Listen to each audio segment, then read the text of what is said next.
What's going on, homie? How you doing? Good, man. How are you? I'm tired, dog. I can't even lie to you, bro.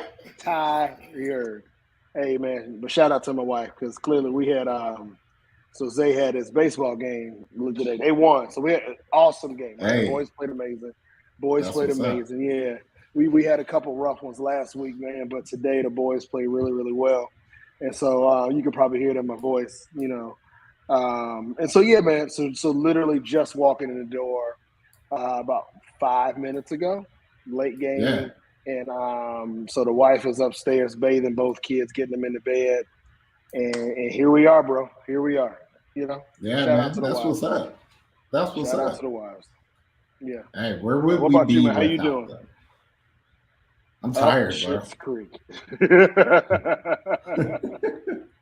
I am You would super be. tired, man. I gotta admit, like, baby just turned 2 months today, and I saw that. I saw that on the social. it's like, hey, I'm happy for you, but I really want you to sleep good tonight. Hey, come here. Come here. Yeah, yeah. So now, man, I'm just a little man coming down, the big little man coming downstairs. So he Oh, also to has celebrate. third. He got to Yeah, oh, celebrate. he got third grade milestone testing. So I want to give him a shout out real quick. Hey, Oh, good luck. Good luck. All right, hey, go get good some rest. luck. I love you. Hey, man. Everybody's saying good luck to you.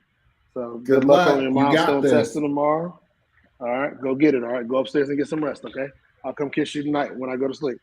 So Hey, yeah, man. dad Shout out duty. to the little man. So today he started testing, like that third grade milestone joint, and then Yeah. um, and then got it tomorrow and Wednesday. So just trying to hype Ooh, up little man so he don't stress out about it, where do you be coming up with these tests, bro? Man, like bruh. three I don't days even of know. testing I don't to even figure out know. what? I don't know what these milestone tests are for. So if anybody is a teacher in the comment section, please let your boy know because I, I don't get it. all I I don't know is get the it. boy been stressed out about it for about a week, and so we just trying to keep him hyped up and let him know he already done won, bro. Already done won. He's just got to claim it, man. He's just got to That's claim it. it. So are they in the playoffs now? Play. I think they got another game on Saturday, and then I think Okay. every team goes to the playoffs. It's just about seeding. Okay. So I All think right. because they won today, I think that they are not in last place anymore. Right. Um, so they Hey, won't that's have a to come play the up. best team, right? Yeah, hey, bro. Like Hey, they played their best game of the season. when it counted. Best game of the season yesterday. Today. Yeah, yeah, yeah. When it Like counted. Came when it through. counted, right? Came through. Like Right. Zay, my little man hit a home run today. Not it, Hey, it didn't go over the fence. He hit it but to it the got fence there. and then hustled and Yeah. he scored, right? So Hey, the working whole hard. team, team game, team game. Hey man, So we started Coop in basketball, right? So 3-year-old basketball. That has been an adventure bro, in what it means to be a father and unexpected coach because the yep. coach just disappeared, right? Yo, Like this dude so showed hold on. up first week. So you head coach? Apparently, and I did not want to be head coach. So we go to the first game. Coach got his kid. They out there doing their thing. It's like, hey, balling, right? And we played against a little mini Michael Jordan. This little 5-year-old Michael Jordan was hitting us with like skyhook shots and like twirling. He cutting people up. I was like, how old is this kid? They're like, he's 5. Well, you need to go be playing with these 6-year-olds because my son is Got to like, go up. Coop is like, play defense. This is how we play defense. Right? Hey, So Danielle said he's the head coach now, and in my mind, all I saw is that what's the meme deeper? from with the dude from Africa. I'm the I'm captain captain now. now. Hey, I'm telling you you, are coach now. Danielle will tell you. I feel so bad saying this because one day Coop is going to look back at this, and I think Coop would reflect so positively about this, right? But when the second game, coach just didn't show up, and another father was like, they need a coach. I guess I'll volunteer. And I was like, oh man, I mean, I'll help you out, right? A third father just sat down. I think he was about to volunteer. And it was like, oh, y'all got it. You got it. Right? So me and this other dude coaching this last week, because this is now game number 3, that dude didn't show up. So it's Coop, 2 little boys, and it's the only 3-on-3, right? So we're trying to figure it out. I'm like, I want my son to have a good experience, right? So he'll play and whatever. But I ain't never asked to be no coach, man. I don't even think I'm a good coach. You know what I'm saying? Like, I'm just like, guys, defense, get wide. They're like, oh, what we doing? What we doing? I was like, just stop the ball. Coop is the one. He's my defensive player all-star. This boy he was learning how to hoop. He was like, hey, man, Coop would take the shot whenever he's got to take the shot. But to watch my son turn into a street bully on these courts to get this basketball, when he's like one of the smallest kids out there, Coop plays no games. Hey, so this you at the game right now when it was your turn to step up? Like, look at no, it was more like ain't nobody. They gonna cancel the game. Y'all gonna cancel the game because ain't no coach. All right, I mean, I guess. Yeah, bro. I'm in. But I tried to come. It's like that. I tried to come late. I was like, maybe if I come just a little late, you know what I'm saying? Like, yeah, we're gonna work this out. Daniel is saying that the Celtics advanced. Yeah. I haven't even been following it. They swept Brooklyn. Like, and it won none of them games close, bro. Everybody was talking about Kyrie being, like Brooklyn being the sleeper team now that Kyrie could play everywhere. And then they got swept. And then Ben Simmons, soft ass, ain't even play. Nope. Yep. I'm not surprised. Oh, ain't nobody surprised. Yeah. So I mean, it is what it is. Hey man, Coaching is a joy, bro. Coaching is like I've been Zay's assistant coach on the baseball team every year that he done played, man. And it's hard, right? I ain't gonna lie to you. Right. There's some frustrating moments, right? Yeah. Lee always come through with the crying Jordan meme. And but no, it's frustrating days, right? Like you get tired and you realize that you got to be coach, counselor, babysitter, who bringing snacks. Sometimes the boys out there looking like, hey, what time this game gonna be over? Because hey, the mama with the good snacks got Rice Krispie treats and fruit snacks. Hey, so I got a big up Coop, man, for a 3-year-old. This dude did not come out the game once. The whole game, he played the whole game. Him and another little boy. This other little boy on his team is a hoop star in the making. But him and Coop played the whole game. I was like, dang. I'll be forgetting. To be honest with you, bro, I'll be forgetting Coop is only 3 years old. Hey man, I was impressed with his work ethic. I was like, in my mind, Coop is 6 years old. I'm just being out there putting in work. Yeah, I'm telling you, if you saw these defensive plays, he capped somebody. Somebody was like, now, granted, it was a player on his own team that Coop was mad that this kid was ball hogging. He looked at him and it was like, no. I like the grind, brother. I like the grind. Yeah, man. So big ups to us. We're trying to make it through. So doing the show while you're also being a coach is an experience unto itself. But here we are. It's Monday. It's Drunk Monday. Here we are. It's Monday. And I'm gonna just be honest with you, bro. I'm not drinking. Okay, I was about to ask. So what's going on? I'm dehydrated today. Okay, so today it's just pineapple, coconut, body armor. My wife drinks these, and so every now and then when she ain't looking, I'll steal me one. So she ain't looking, so I got one.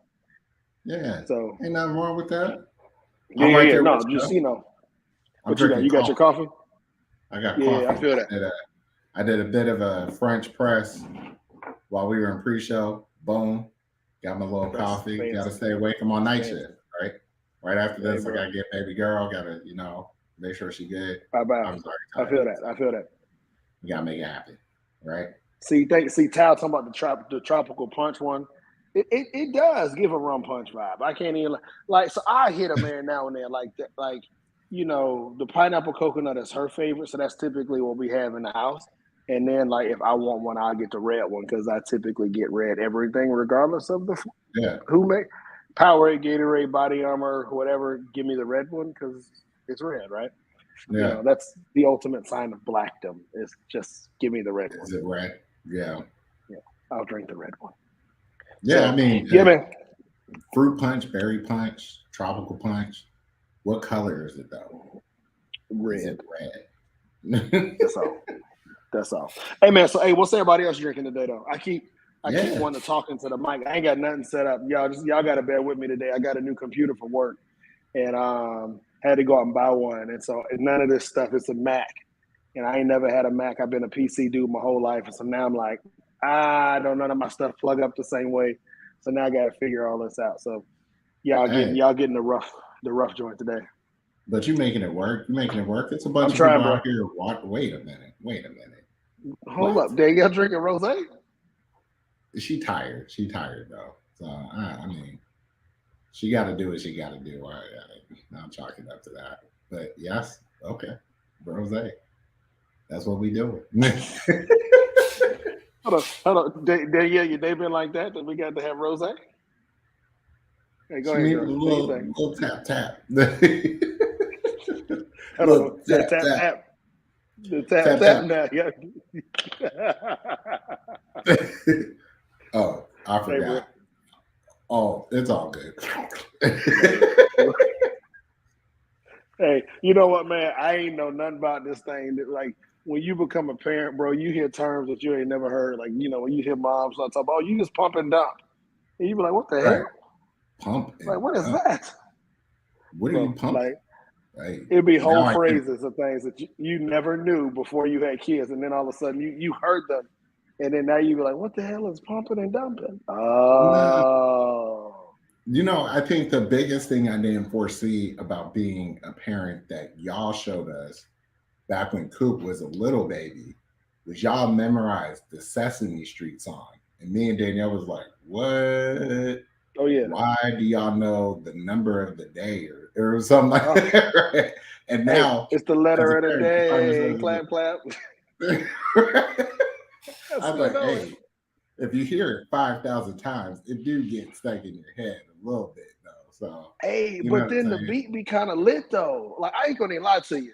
The letter of the day joint be riding. And then somebody, my brother-in-law put us on to I gotta find the name of it. It's this black group that's making black nursery rhyme or black YouTube, has a black YouTube channel for kids. And the beat is dope. Mm.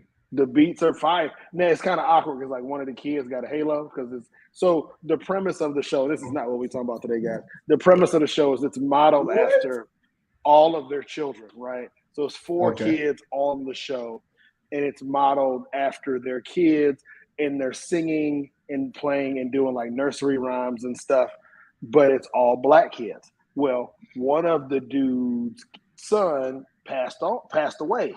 So I'm over there watching the show, like trying to figure this out. And I'm like, the kids is up there dancing. And I'm like, does this kid have wings?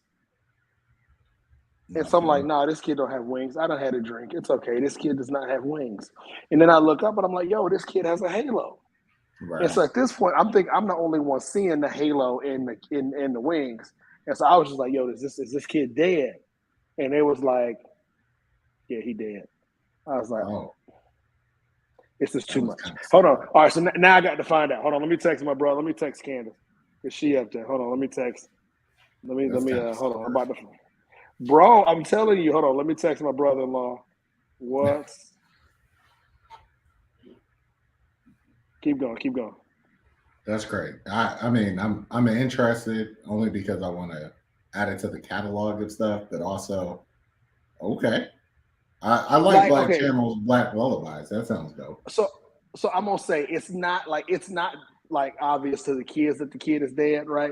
But like as an adult, you can clearly see like all the other kids don't have wings in the halo, and this one little boy does. And so I was like, "Is he dead?" And they was like, "Yeah." So then they told me the backstory, and so it's called Joel's TV, JOOLS TV. Danielle just posted about that.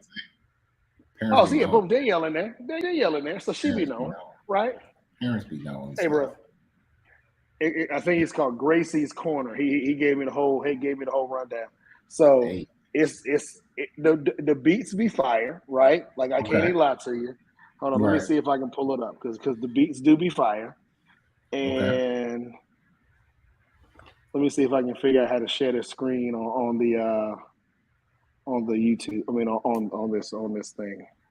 I mean, it is kind of interesting that kids have way better songs than we did when we were growing up. I mean, I think when I was younger, the most lit song I knew as a kid was Skimmerинky Dinky Dink. And I was like, I don't know what's going on in this song, but they are already lit with the little Skimmerинky Dinky Dink, Skimmerинky Doo. I was like, oh man, that's dope. And then the song that never ends, the Lamb Chops All joint. right, hold on. Let me see if I can share this joint and get the sound. My sister was definitely Uh, into the Barney. She's posted that the Barney used to go up too, and that's definitely her era. Oh, okay. I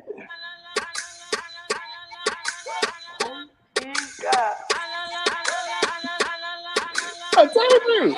We don't take no L. Okay. Head, shoulders, knees, toes. Head, shoulders, knees, toes. Eyes, ears, mouth, nose. Eyes, ears, mouth, nose. Where your head, your shoulders, your knees, your toes. Wow. Your eyes, your ears, your mouth, your nose. Grab your head, ayy. Move it all around. Take your shoulders, shrug them up and down. Wow. Danielle requested Wheels on the Bus though. Let's see how she making requests. How's Right. she over here? Hey, Well, I mean, you empowered this. You empowered this by saying she always puts together the lit playlist. hey, so hold on, and so he hit us with the potty song. See, all right, now we getting too deep into this, but Right. it's I mean, fire, right? Like, I give him props. But talking about people that are finding new ways to do things, transitioning to other what an awesome transition. things. Hey, I know y'all heard the news about your tweets are now the Bruh. property of Mr. Elon Musk. Musk. Elon Musk I don't like that man. bought Twitter. Why I don't like that man. Can I say that? Why? I'm over him, right? Like so he bills himself as this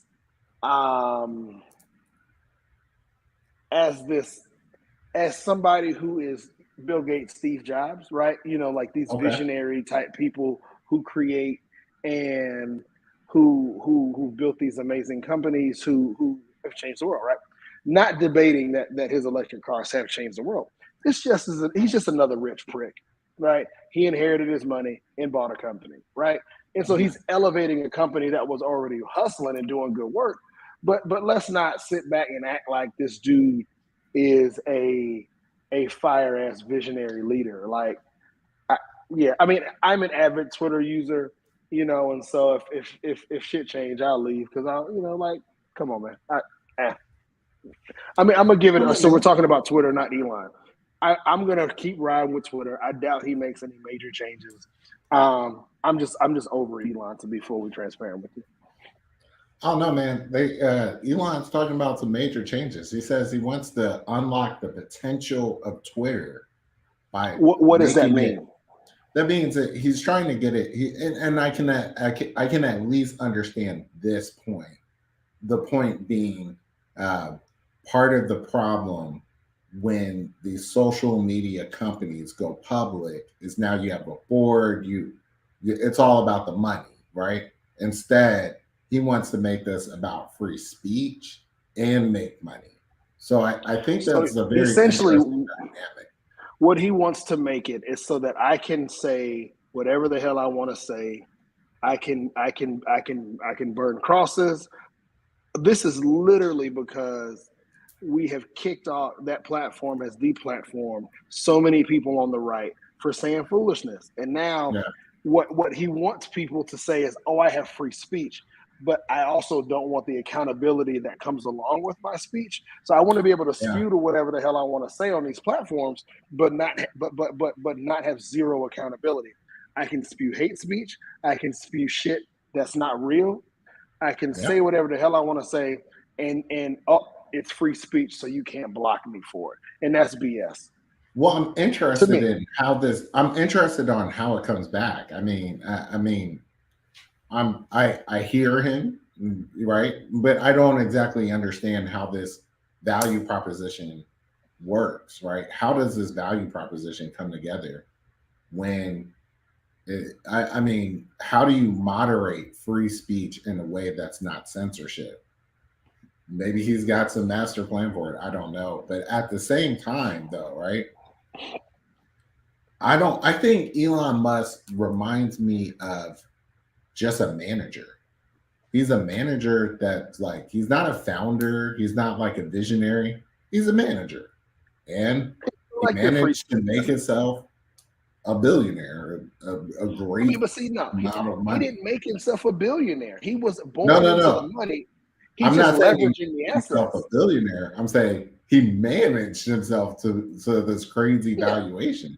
And I mean, like, there are some things that I will give him props on. I'm not going to be. I don't know enough about his background to completely rag on him, but I'm really interested in the Boring Company, for instance. I think that's like a game changer to me. Is tunnels that move rapid, fast, you could go upwards of 200 miles per hour. I think that's going to do a lot for, depending on how this goes. If it's just going to be in Vegas to get you from one side of Vegas to another, then it's probably not going to be that beneficial. But if you think about it for what it could do for people living in Atlanta that might want to work in Tennessee, and it's like, yeah, you could be there in 30 minutes, whatever. So we think Atlanta, the spot who don't want MARTA because it moves black people around the city too fast, is gonna going to allow tunnels under their cities. Well, see here, okay. But here's the thing that I appreciate about it is that it's a private company. So it's like, well, what if I gave you $10 billion? What could I do with that?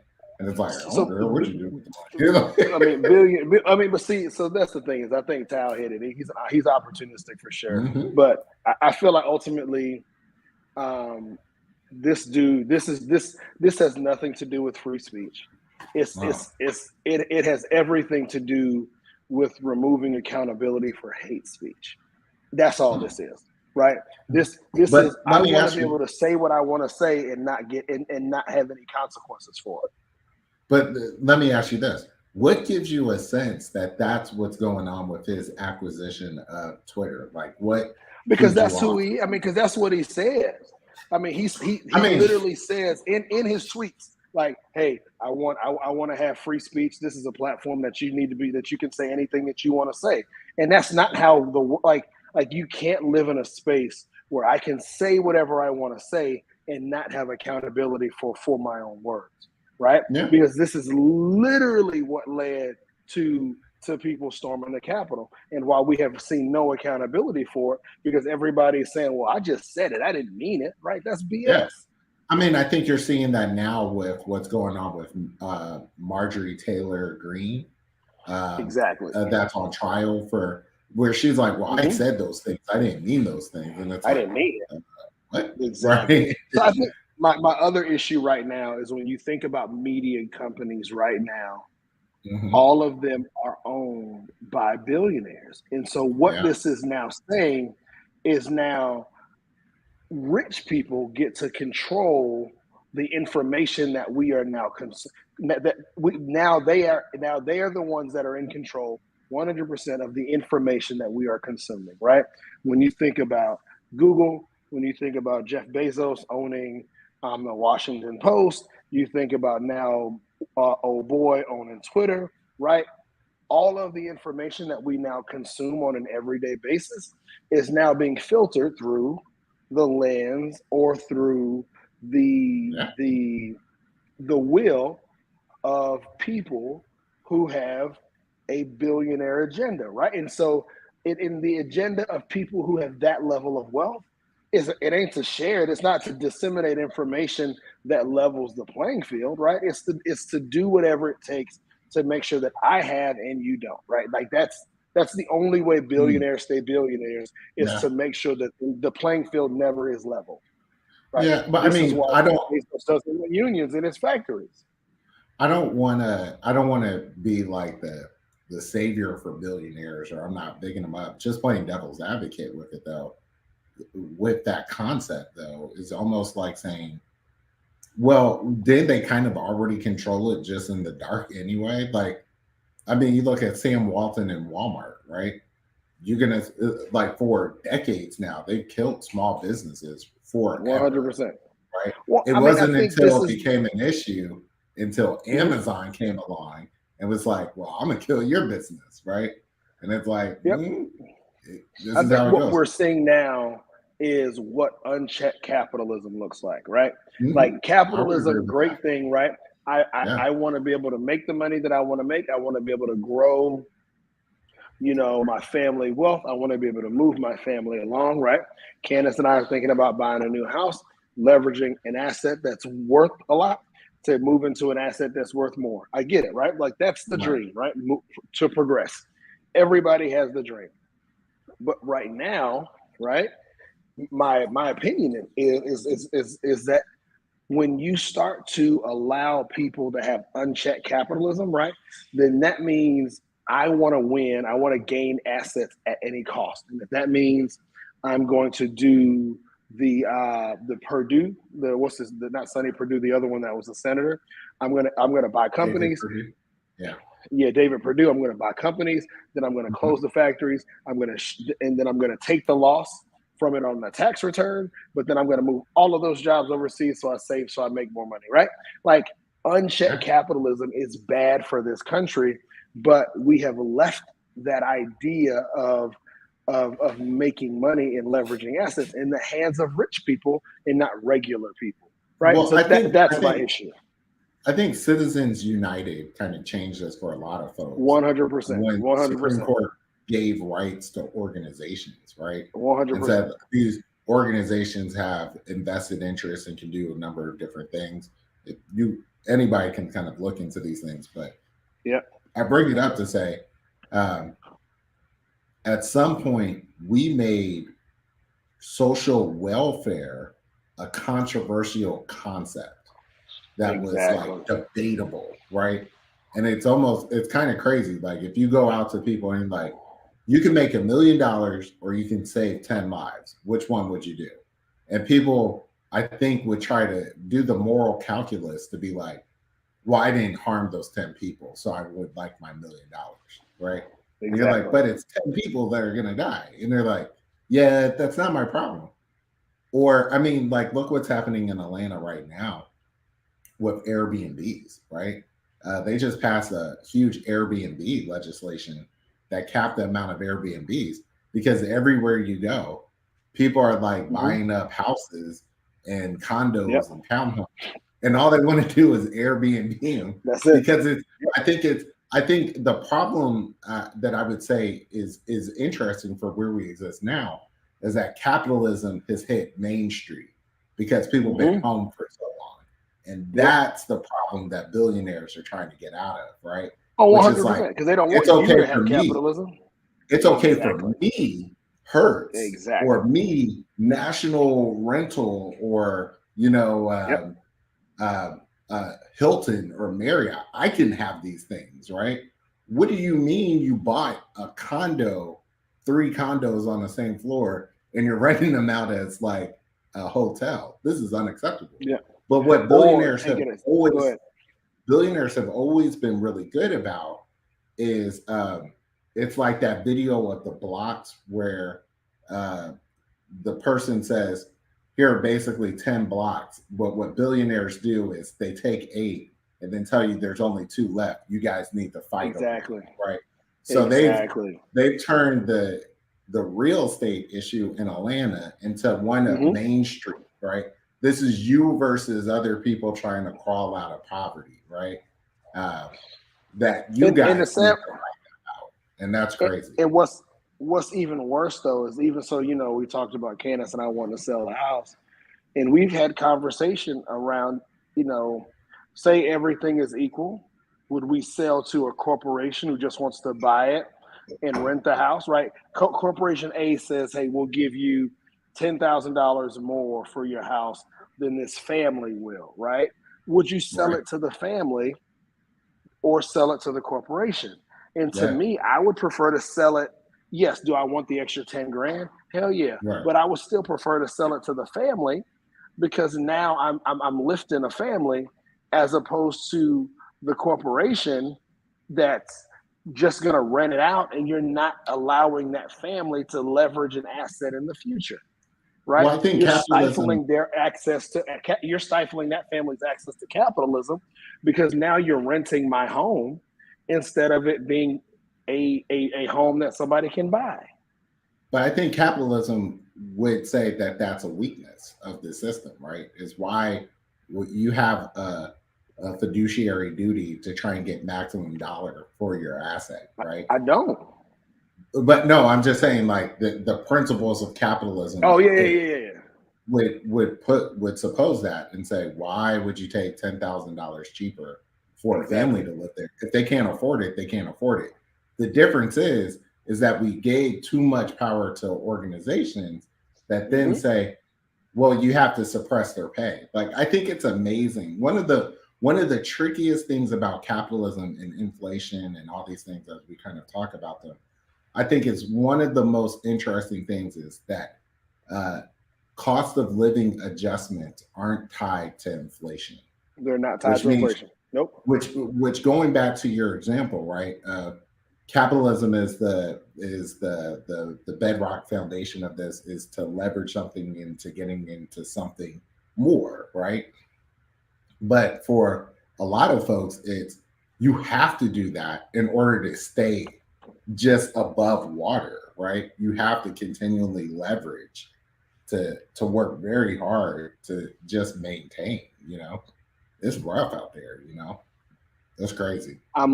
I'm looking for, because we talked about this a while back about raising the minimum wage. Yeah. And there's always been this big push to tie minimum wage to the rate of inflation. So I think I might have found. That makes sense. I just think cost of living adjustments, like when you break this down for people, be like, but everything went up in price by 7%, but your cost of living adjustment was 3%, which means you got your pay cut. Federal minimum wage, if it was adjusted for inflation, would be $21.50 an hour. Which makes sense, because the name of the game with poverty is keeping. Unfortunately, it would seem that part of the game is to keep some people in poverty while others are not, right? Exactly. And so what you are then doing, right, going back to my home sale argument, right, is when if I'm one of the people that'll sell to Zillow or to We Buy Homes or whomever all these people are that call me every day, right?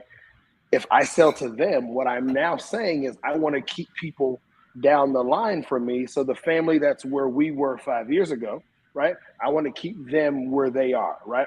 Which is in a townhouse in Loganville, which is where we were, right? And so instead of allowing a family to progress with me, right, I am keeping them at that status quo, which to me isn't fair. If it's all I'm saying, all to make an extra buck, or to allow the system to continue to depress people's ability to leverage assets, and that's sad. Yeah, but I mean, there's also, to me, that's sad. There's also this idea that because liberal thought side of me, that I do not subscribe to this, but I can very easily pick out this argument that's like the real problem that you have with capitalism is that it can kick the can down the bucket. It can kick the can down the street, right? So it can say, yes, you should be upset that these people can't afford it. What you really should be upset about is that guy isn't making enough money to be able to afford the asset to pay more for the house. Well, why And can't the they make sad part more? is Well, some they things are just making aren't as more. valuable. Well, no, I mean, think Right. about it. Sometimes they'll be like, well, some jobs, some careers just aren't as valuable as others. And it's like, Right. that doesn't make a lot of sense, right? Yep. Like it's interesting that like teachers, like elementary school teachers or like middle school teachers, I don't know if high school so much works with this, but definitely elementary and middle school teachers don't get paid for the potential impact of what they teach.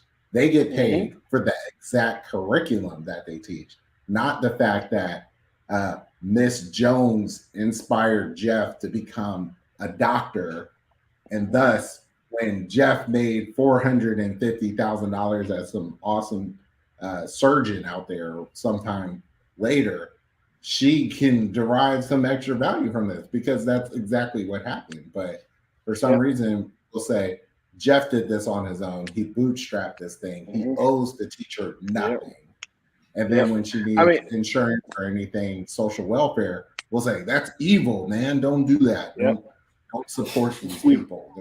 We've cut the social safety net, right? Like, and that's what kills me about all of this, bro. Like, I'm not this altruistic dude that's like, hey, like, let's take care of everybody. But I do understand that there's some reality out there that my family, Candace and I, my two boys, have been blessed, right? And so who are we to deny the next family the same blessing, right? We have an asset, and because we have this asset now, we're in that lucky few people who have this asset that we paid for. Now we can go on and leverage that asset for a bigger house that's a bigger, or hell, it's probably going to be a smaller house than we got now, but a larger asset. And so that's going to be the largest single asset that we can leverage in our family's lifetime.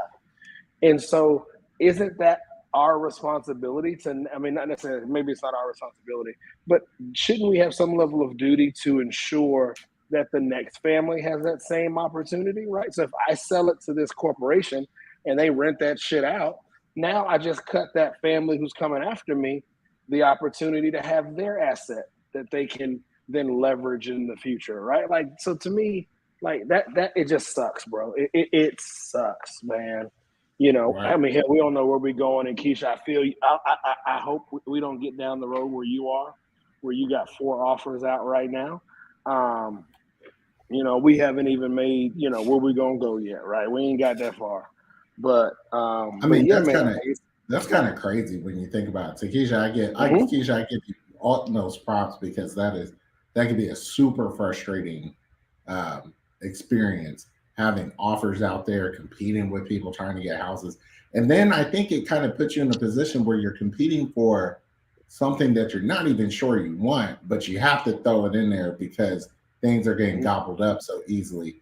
And I think it's kind of ridiculous sometimes that houses could be priced at like, I don't know, $500,000, and somebody comes in like all cash right now, all cash. Right now. You're like, how do you have $500,000 cash right now? The bank gave it to them.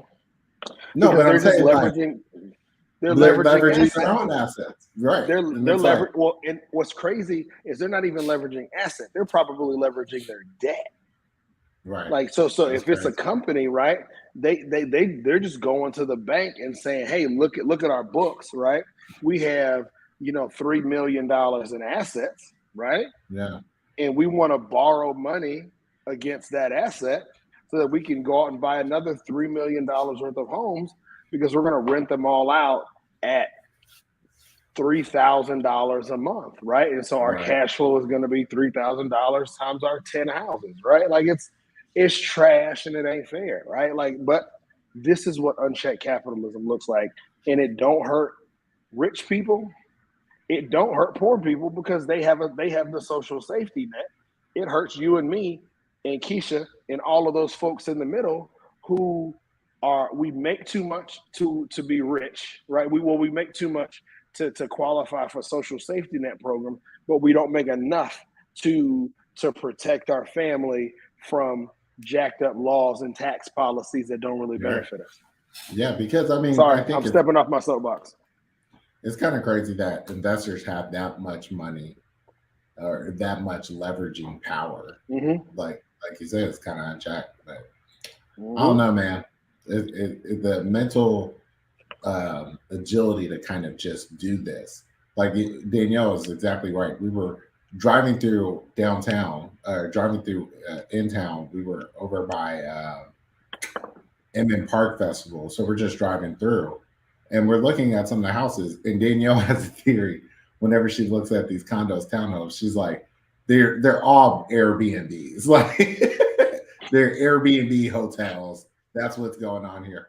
And I mean, she's probably not that far off. You know what I mean? Like, there's Right. something awry here. But I mean, I think I probably told you. I once had a student that was like putting me on a major game about just how to leverage nothing into something, Mm-hmm. and Yep. I was like truly amazed at this kid's hustle ability, right?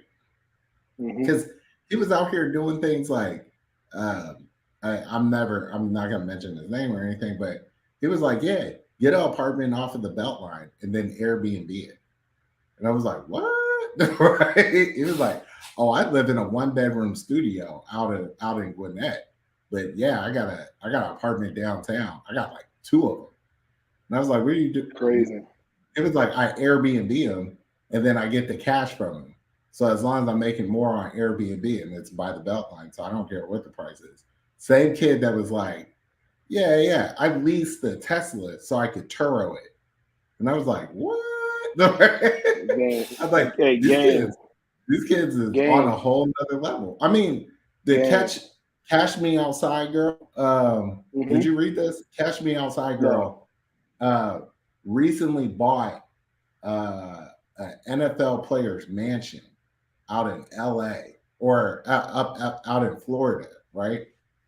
She's making so much money. She made $50 million from OnlyFans, and then like got all this other money. She's like, I don't want to be known for Catch Me Outside anymore. I'm like above that now. I'm rich and I'm famous and I'm good, right? Craziness. I was Craziness. like, man, I mean, I'm just I not tapped into appreciate the hustle. I'm just not tapped I into the hustle appreciate the anymore. kids for the hustle, right? I Right, appreciate them for the hustle, man.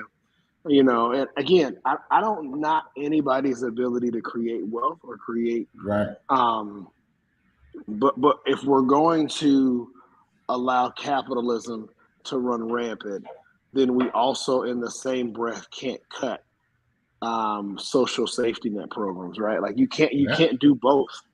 You know, what's crazy is and this is the other side of the coin, right? So in the school district right next to us, not our school, literally school district right up the street. They're building a community of homes, probably in the neighborhood of 2,500 square feet. In this area, if you sold them, you're probably talking about $300,000 in this area of Gwinnett because they're probably going to be 3 or 4 bedrooms, no basement, you know, whatever. yeah. And they're not townhomes because they're not attached, but they're about that size. So let's just say 2,000 square feet. The whole maybe 100 homes plus, Yeah, they're all rentals. So they're building an entire home and they're building an entire neighborhood of houses, 100 plus homes, all rental, right? None of that's them are crazy. for sale. And so what you are effectively doing, and I don't even care about that, right? What you are effectively doing is you're dropping 100 plus homes right across the street from a school that's not overcrowded at all. It's probably, you know, about average. But now once those homes start to come online, that school's going to be overcrowded because I can build a neighborhood of 150 homes in 6 months and have it full in a year, but the school system has no opportunity to catch up, has no opportunity to adjust their district flow, right? So in a year and a half, I guarantee you Gwinnett's going to have to redistrict because they just dropped 200 single family homes in an area that ain't big enough for 200 homes, right? That's And crazy. god damn, that road that's one lane going through that school district ain't big enough for 200 more homes. 200 times two, let's just say it's 150 homes, not 200. So if everybody averages 2 cars, Now we got 300 cars exiting that neighborhood every morning, bruh. So DOT can't keep up, right? So you just have this unchecked capitalism strains the system to the point of breaking. Right. I don't even know what to say. Like, I'm at a loss for words. I have nothing left. No, We should have a realtor. We should have a realtor come on and talk about this. We should because like what I was talking about with Danielle more recently is, and this I hope this kind of rounds out this conversation about capitalism, real estate, and some of these other things. We started on talking about Twitter, but I mean, it all has to do with creating value, right? Creating value for yourself and the ones in your tribe or in your village. And I think one of the things that definitely rings out for that for me is that a lot of times I kind of get caught up in what I don't have, right? So I'm like looking to make the move, right? Like, where can I get into some bigger stuff, right? I'm like, man, we kind of blessed, man. We need to kind of make this house work, right? Because like the way the real estate joint is like flowing, like we were looking, I think that the neighborhood we were looking at when we were hunting out here, right? Them houses now like 600,000. I'm like, this is Mapleton.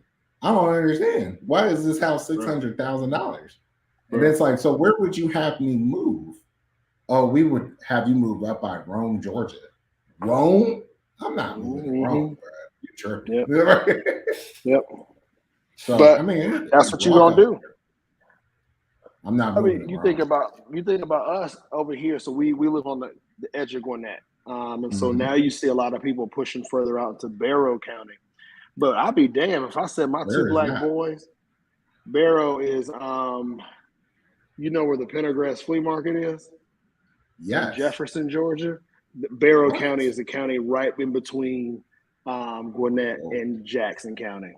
And so I'll be damned if I send my black sons to a school in Barrow County or Jackson County. Ain't no damn way, right? Public school, private school, charter school, ain't no way. Like I'm not trying to move somewhere.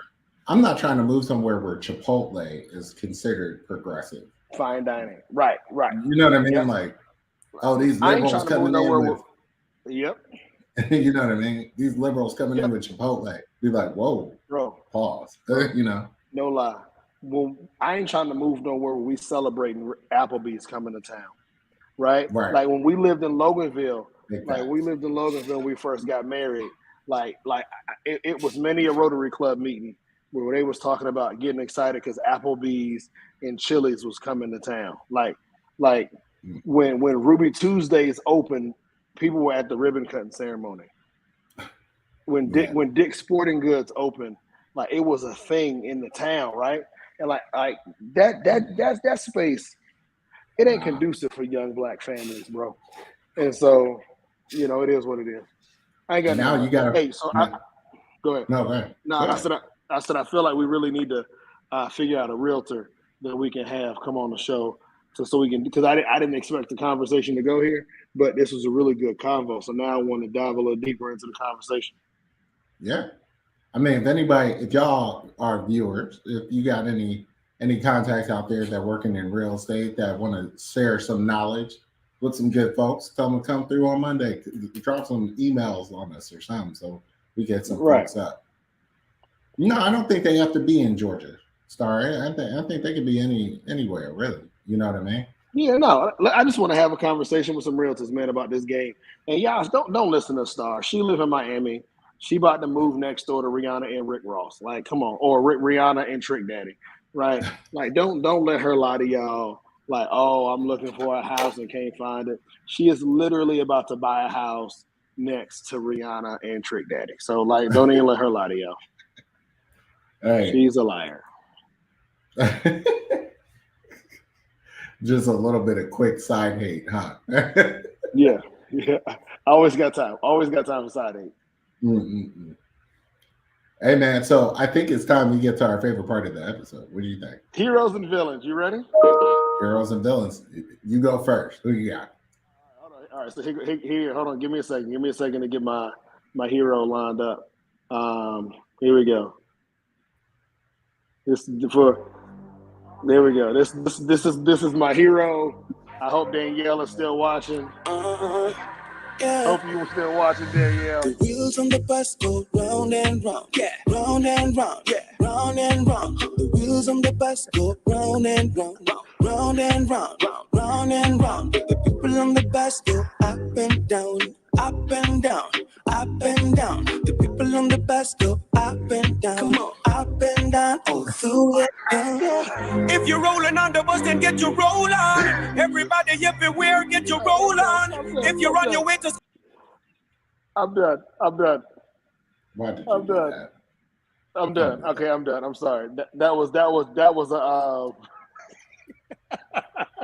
I had to give that one for Danielle, man.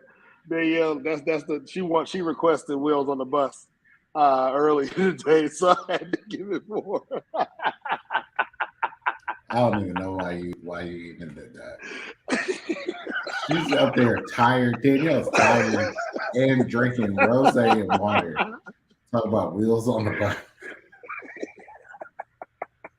I'm sorry. No Okay, so that was my hero. My villain, man. We gotta stop letting kids have car washes, bro. Like we can't. Like I'm sorry. So my frat brother, he's a teacher, and so he has this little mentoring program at his high school. And so he's like, yo, we doing a car wash, man.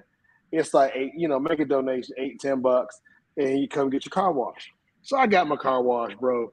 I got to go get my car washed again, like tomorrow, just so I can fix the stuff that they did to the car. Right. So we have got to stop letting children have car washes. Like there are other ways. Just ask me for a donation. Like, bro, I can't even see out my rearview mirror, bro. I'm like, man, it's that bad. Like what did you use? They use grease. Like it's not Windex that's on here, right? Like you didn't use Windex. Grease. You used olive oil on my rearview mirror, right?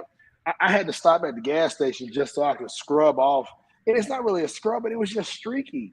I was like, if the sun was shining, I couldn't see out my front window, my back window, my left rearview mirror, couldn't see nothing out of it, man. The right one was just. But did you feel good about it though? Did you feel good about donating? I didn't. No, now I feel horrible because a $10 car wash is now going to be $30 because now I have to go and get my car washed again when I could have just gotten it washed for $20. Yeah. Right? Like, so now I'm just go ahead. It'd be smarter for them kids to just like partner with a car wash and be like, can we just do a donation split? Right? What if we come up here and we hit the button and we work a little bit, right? Can we just get or you just tape you painters tape the back wiper for the SUVs, right? Like just do that. just do that. But like, bro, if I'm gonna go out, I'll send you a picture of it today. As soon as we finish the show, I'm gonna take a picture of my rearview mirror, my left rear, and it's so cloudy. I'm like, literally, like, what did you use on this thing to get it so cloudy? Like, I can't see it. It's like we just put mud on it and then wiped it off. Like. It's like it just made me angry, and I'm just like, I'm not doing children's car washes ever again. Sorry, Star. I'm not supporting the babies, and I will not stop it. They are my villain for the week. Normalize children not being allowed to have car washes. All right, my hero, it's got to be Atlanta in the spring, man. Atlanta in the spring is undefeated. This is your season. It is festival season is upon us, right? Mm-hmm. And we went to the Emmett Park Festival, had a great time walking around. Coop got a little tired, had to be the big kid in the stroller rolling around, but we made it through. You know what I'm saying? And this is, I really do feel like Atlanta is undefeated in festival season. Like every week there's some going on somewhere doing something, and you can have a great time for the free ski. So I got to give Atlanta the props there. Hero of the week, Atlanta, hands down, undefeated when it comes to festival season. My villain so far is Pollen. I'm over it. I'm over it. It's like, when does this end? When will the trees stop skeeting their sperm all over me so that I can just breathe? Right? Bro. I'm tired of it, right? Every time I go out, it's like pollen everywhere. I look inside the car. I'm like, how did pollen get in the car? The car was in the garage. It was closed. Where did the pollen come from? It's everywhere. I ate it. It's everywhere. That's how that starts laughing. I'm telling you, when you go outside, think about it. That's what that is. That's pollen. Skeet, skeet, skeet, all over you. That's what it is. All over your car. Skeet, skeet, skeet, skeet, skeet. I hate it. I hate it. And see, in Georgia, and then they use them bees, bro. They use them bees to like get it around you, and it's like, I don't like the bees. I punched 3 bees yesterday. I just dumped. It was dead. It was like, hey, no lie. I ain't gonna lie to you, bro. So we got carpenter bees outside of the front door. And so outside of the front door, I keep a tennis racket. And every time I go out there, I will literally bust about 5 bees in the face with the tennis racket. And then I leave their bodies like on the floor, right next to they brethren could see them. Because I just want you to die. Yep. But pollen is the devil. Pollen is the devil. I punched a bee and the bee did not go down. It like almost went down. It was like, no, you got 8. So I ain't gonna lie to you. The tennis racket got a little bit too much weight to it. But if you go to Walmart and buy you a badminton racket, be out there. See, I had one last year, bro, and my kids broke it. But the badminton racket is undefeated because you could get more wrist action, and so you could pop it down real quick, and the bees can't move. So like, wow, and then boom, dead. Like you can hit a bee so hard you're breaking it in half. I'm telling you, just get a badminton racket one time, whack. You're just trying to slice into the air. It's a little therapy for you, boy. Thanks for the props, Tasha. I appreciate it. Baby girl appreciates it as well. Oh, and I guess my last hero is Baby Girl. She turned 2 months today. So. Are you gonna show her now? Can you officially get this queued up so you can show the people what Baby Girl look like? No, it was not working last time. Jesus, let's see. Hold on. I was supposed to do this for homework, right? But I don't know. Jesus, Danielle shared her today, right? Danielle be sharing all that stuff. You know, I ain't the one to be sharing. She shared her on Instagram. Let's see if she also shared her on Facebook. She did. All right. Give me a second. Here we go. Boom. Share screen. Baby girl. Since your daddy don't want to share you, I must. I tried, man. I can't figure it out. There's Ram Dog, ladies and gentlemen. There she is. 2 months old. Baby girl, 2 months old. Happy birthday, Ram Dog. Rem style. So as Baby Girl, she just turned 2 months. So big up to her. She's doing her thing. You know, she just started babbling. So now she likes to have little conversations, let you know what's going on. You know, we're still trying to figure out what she's talking about, but she got a lot of stuff. She has words, and y'all better figure it out. She'll be like, he's like, what? Yeah, bro. So, yeah, man.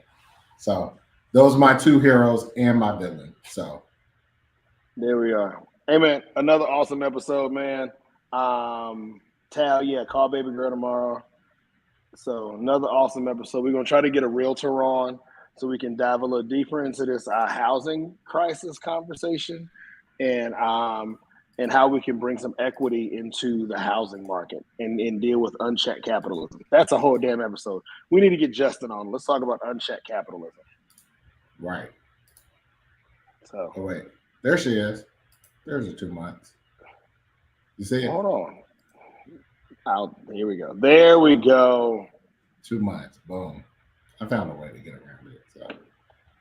Yeah. There's Baby girl. Remy.